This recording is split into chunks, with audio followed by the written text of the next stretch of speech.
Hello student, welcome to the another video on literary terms and poetic devices, and in this video we will learn poetic devices alphabetically. So let's start the word which begins with alphabet A. So our first word is allegory. An allegory is a narrative that pronounces at least two levels of meaning and understanding. It has two parallel labels, a literal label where a surface level story is recounted and a symbolic label which address abstract idea. I hope it would be clear. Means in allegory, it has two parallel labels, a literal and a symbolic. A literal label has a surface level story is recounted and a symbolic label which address the abstract idea. I hope now it would be clear. Example. The most appropriate example is the Bunyan's Pilgrim's Progress. And the second one is Spenser's Faerie Queene. Now the next word, anachronism. Our next word is anachronism. An error is in chronology or something located at a time when it could not have existed or occurred. I hope it would be clear. Means an error in chronology. It could not have existed or occurred. It means an error. We will get in this poetic device, in anachronism, we will get the error in this chronology. Like one example I would like to give here from the Julius Caesar by William Shakespeare. A clock has stricken 3. This is the a clock has. Here Julius Caesar, this is the from Act 1 Scene 2 spoken by Cassius. Cassius talking about a clock, but at that time there is no mechanical clock is there. So that's why here is the chronology. It is we can get here an error in this sentence. So that's why here is this is the best example of anachronism. Our next word is anacoluthon. Anacoluthon. A broken sentence lacking a grammatical sequence or an abrupt change within a sentence from one syntactic structure to another. So, example from the King Lear. I have taken the example from King Lear. I will have such revenge on you both, that all the world shall I will do such things. As we are getting here an abrupt change in this sentence, so this is the best example of anacoluthon. I hope it would be clear now. Now the next sentence, anadiplosis. Anadiplosis means repetition of the final words of a sentence or line at the beginning of the next. Means anadiplosis is a repetition of a final word of a sentence. We will repeat the final word of the sentence or line at the beginning of the next. For example, it would be here after the example. When I give myself. I give arise and go now and go to.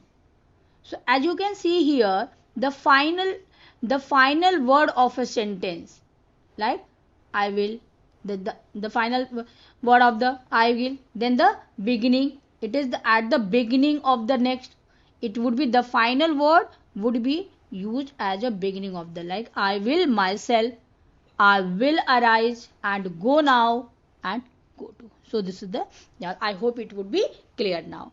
Now we will take the next word, anagram. This is very easily you can understand this word anagram. A word or phrase is spelled by rearranging the letters of another word or phrase. I hope it would be clear. Rearranging the letters of another. It means the word, we will rearrange the another word. It is the anagram. We can take the, as an example, we can take the simple word dog, D-O-G, and the another word we have to rearrange. By arranging this word we will make the another word. So we can, the dog, God, we can make the another word God. I hope it would be clear now. Now we will take the next word, anaphora. A repetition of a word or phrase as a beginning of successive clauses. I hope it would be clear at the beginning. Here you need to understand the differences between the anadiploses and the anaphora. Here the repetition of a word or phrase as the beginning of the successive clause. Repetition of the beginning of the successive. But here the last word at the final word of line beginning in the diploses. So this is the differences between the anaphora and the diploses.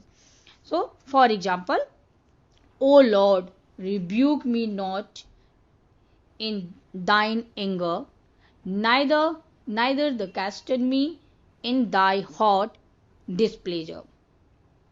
I have mercy upon me, O Lord, for I am weak.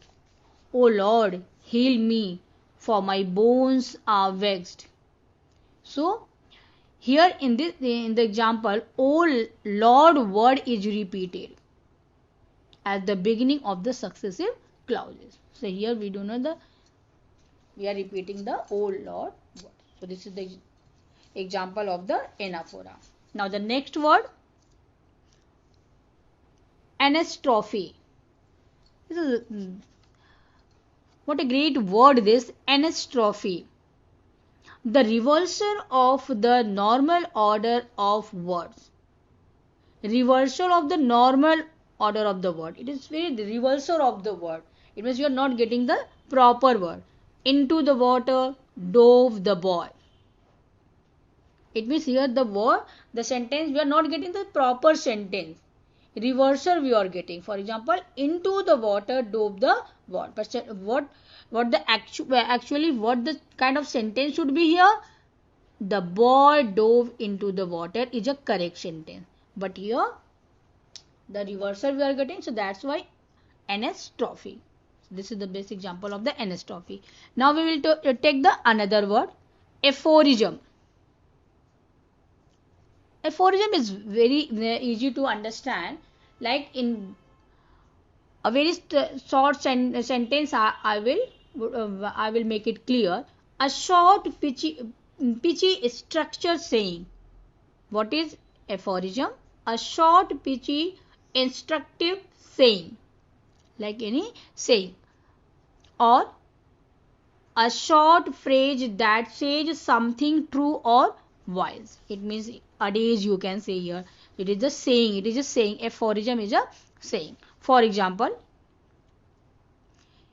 youth is a blunder, manhood is a struggle, old age is regret. What a saying it is. So I hope it would be clear now. This aphorism is clear. Now the next word, aposiopesis. Aposiopesis.